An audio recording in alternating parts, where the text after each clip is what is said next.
ആരാധകരെ ഒരുപാട് ആവേശം കൊള്ളിച്ച സമീപകാല മമ്മൂട്ടി ചിത്രം ഏത് എന്ന ചോദ്യത്തിന് ഇനി ഉത്തരം ഒന്നേയുള്ളൂ. അതാണ് കസബ.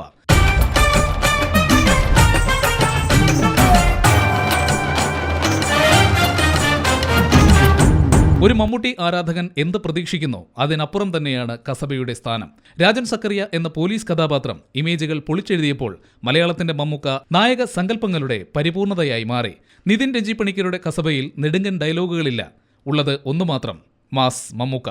ഏതൊരു പ്രശ്നത്തോടും സ്വന്തം രീതിയിൽ മാത്രം പ്രതികരിക്കുന്ന മമ്മൂട്ടിയുടെ ഈ കഥാപാത്രം പകരം വയ്ക്കാനില്ലാത്ത ഒന്നായി മാറുകയാണ്. വർണ്ണക്കാഴ്ചകൾ ഒരുക്കി രാജൻ സക്കറിയ എത്തുമ്പോൾ പലവട്ടം നമ്മൾ ഇൻസ്പെക്ടർ ബൽറാമിനെ ഓർത്തുപോകും. ട്വിസ്റ്റും ആക്ഷനും പെർഫോമൻസും ചേരുമ്പോൾ കസബ ഒരു ഉഗ്രൻ വിരുന്ന് തന്നെയാണ് പ്രേക്ഷകർക്ക് സമ്മാനിക്കുന്നത്. ശരത് കുമാറിന്റെ മകൾ വരലക്ഷ്മിയും നായികാസ്ഥാനത്തിൽ കസബയിൽ തകർപ്പൻ പ്രകടനം തന്നെയാണ് കാഴ്ചവെക്കുന്നത്. വില്ലന്റെ വേഷത്തിൽ സമ്പത്ത് രാജ് മികച്ചു നിന്നപ്പോൾ മക്ബൂൽ സൽമാൻ തന്റെ തിരിച്ചുവരവ് ഓർമ്മിപ്പിക്കുന്നു. കസബ പോലെയൊരു ചിത്രം ഉറപ്പായും കഥയുടെ പശ്ചാത്തലത്തിലല്ല നിൽക്കുന്നത് എന്ന് നിസ്സംശയം പറയാം. ഇത്രയും ഉത്സവ പ്രതീതിയുള്ള ഒരു ചിത്രം അത് ആവശ്യപ്പെടുന്നുമില്ല. പശ്ചാത്തല സംഗീതത്തിൽ രാഹുൽ രാജ് ഏറെ വ്യത്യസ്തനാണ് എന്ന് ഒരിക്കൽ കൂടി തെളിയിച്ചിരിക്കുന്നു. സമീർ ഹക്കിന്റെ ക്യാമറ മനോഹരമായി.